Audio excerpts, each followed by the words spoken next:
So really, I think we've talked a lot about this already, but how many of you have tried to use our reporting engine and it drives you crazy? Most of you, I hope. And so I hope you're at least trying to look at your business reports. So Miva has all of this data about your business. And with advanced search and exporting to CSV, you can get to a lot of it easier today than you could in years past, but it's still just a giant pain. And so this is an incredible current day application of AI to get to, it really is about unlocking your data. And almost everything we're talking about with AI this weekend and in general for the last year and for the coming year is the way you apply the tool is that it gives you the ability to really look and use your data in a new way. I mean, even Chris's keynote after ours this morning was kind of a real life look at that. So we'll talk about what you can do. So the first and foremost thing is it's natural language reporting. So you don't have to know how to run the report. You don't have to know how to ask it the right way. You can just say the thing you're looking for. And the worst that'll happen is it won't find what you're looking for. It won't break, it won't make up things, it won't hallucinate. And it's using direct data analysis. So it is not limited to what reports can do. And you can do precise order lookups. So like Kiefer said, you want to know, Bob cornered you at a conference and asks about something he bought 8 years ago. You could pull up your laptop and say, can you find what Bob bought 8 years ago? And it'll find it. So that's access to the data. But also, the new reporting engine gives a whole new look and feel to the reports, creates dynamic chart generation. So it can, whatever you've searched, if you're like, oh yeah, this is what I want to see going forward, you can hit save and save that as a dashboard and save it on your home screen in your admin. But in addition to that, if you're with Bob and Bob has asked you to find something he bought 8 years ago because he expects you to still warranty it, it will actually link you straight to that order. So you can just click right in, get right to the thing, and it saves a ton of time. So really the takeaway here is that data reporting is now a conversation, right? And so this is a version of Kiefer's prettiness you saw earlier about the hiking stuff. But this is the one thing when I show you my test data in my store during the break, there's no images because we took an old Miva store from 15 years ago that's been long out of business. We anonymized the data and that's what we use internally. But it's got a lot of stuff in it. And so you can build all these things and you really take the technical bottleneck out of reporting.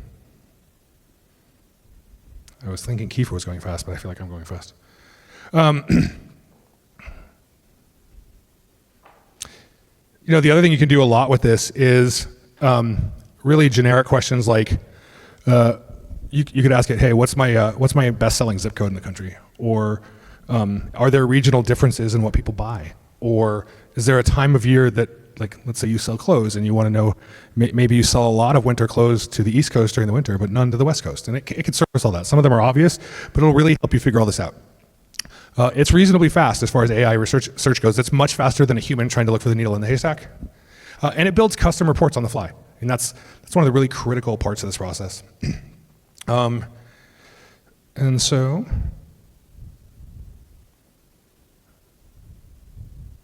okay, I see that. All right, I'm gonna talk really slow.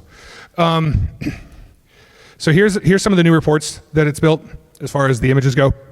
Auto formatting charts, donut graphs, data tables, in a much more usable and accessible way than they were in the past. And then, like I mentioned earlier, it turns conversations into permanent dashboards. So you can have a volleyball conversation with your data, and then when you're like, that's the thing I want to always look at. You hit save, create the report, and it'll save it either to your reporting section or to your homepage. Ultimately, pushing us way beyond pre-built reports and into turning your data accessible to you here. Now we have an iceberg diagram.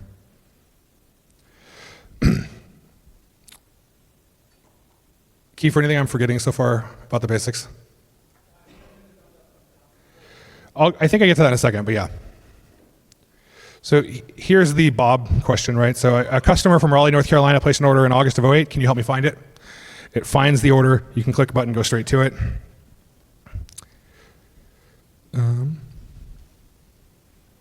Yeah, my slides, which I created using AI, but my slides have a lot of the same content over and over again, so I apologize for that. So let's talk about the architecture, and I think it is in the future, but when you get your results back, let's go back. The little buddy. Oh yeah, you see the thumbs up, thumbs down right there. Oh, there you go. So, and it's funny because I didn't realize there was a response box for the thumbs down because during my testing the last couple weeks, I'd only given things thumbs up. But between Keynote and now, I went and clicked thumbs down to see what happened. And yeah, you get a little place to tell us why it's a thumbs down. So, so here's the report that comes out. This is just at the bottom. This is pretty standard AI feedback loops right now. They call it human reinforcement learning. Same concept here. So you click thumbs up, and we'll get a recording in our data management that says, yeah, this is a good answer. So if we need to understand why it was good, we can see it. If you're like, this is a bad answer, which is probably what we're looking at more often, you can provide feedback, and we can understand what it was missing about the logical step. I haven't heard back yet from Birch on your request, Johnny, but we're on it. He'll be here tomorrow. We can bug him then. So let's talk about the architecture for a second, because I think this is really critical here. So I mentioned a little bit of this in the keynote, but this is, you could export all your product. You could export all your orders from last month or last year or the whole all time, and you could feed it to ChatGPT today, and you can say, tell me something interesting. You could do a version of this already in your own way. There's a lot of downsides to that. First of all, you're paying for a bunch of token usage. Second of all, you're losing control of your data. You're submitting it to a third-party model that will train on your data depending on their privacy controls. And ultimately, there's obviously a lot of steps. So we're using AWS Bedrock. So AWS Bedrock is essentially a AI hosting platform. Well, AWS is Amazon Web Services, but Bedrock's one of their AI hosting platforms. And then within AWS Bedrock, we get to choose the model we're using. So we're using Claude. Are we using Opus or Sonnet? Sonnet. So yeah, so Sonnet's fast, which is why it's fast. And for data analysis, you don't really need it to write a novel. And so we're using Claude Sonnet on AWS Bedrock. It gives us total granular control over permissions and ensuring that your data's not leaking. And I didn't fix my slide because I thought it was coming. But yes, this is where you can share feedback. So when you click the negative button, well, it is coming because hour 1's not out yet, but this will be 3 weeks. You can tell us what the problem was. You can submit the answer, and then we can improve our data based on your submission. God, Keith, I'm going faster than you. What else should I talk about? Well, can I just say a bit of background? Somebody was asking earlier, why didn't we just build an MCP server on top of the data layer? Can I come up? Sure. And which is a great question, but how many people here have years of data in their store? If you just stick an MCP server in there and say, what are my 10 best-selling products? The first thing it does is say, let me get all the products. Let me get all the orders, and then it just grinds to a halt. So we kind of played with that. So what we've built is come up to the stage. I won't bite you. Oh. So what we've built is AI that understands the capabilities of the current reporting system and can work out, okay, I'm going to run this report, take the data, run this report, take this data, and run more. And that's why we're really excited about that feedback button, because we don't know how you're going to use it, but we know we can write Miva reports to do anything. These Miva reports don't go and say, let's get all of the products and then work out which are the top 10. They're built for efficiency. So you will see a continuous roadmap of improvements of reports that we include in the base platform that AI will have knowledge of. It's also a more efficient use of your tokens and your compute. Totally. But on top of that,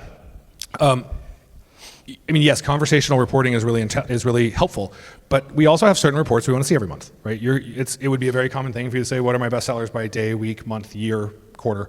And there's certain things you're just going to want to run over and over, so you'll have to have the conversation once and save it. So that's why it's kind of the genius, or one of the many geniuses of John Birchmore, is Kiefer and I, well, maybe you thought of this, but when we first talked about this, I was just like, hey, let's have a private area where you can feed the AI your data and get all this stuff back. And John's like, no, let's not do that. Let's actually teach it how to write reports for Miva and use what we have. And that is a lot of John's brilliance. Yep, it's all John.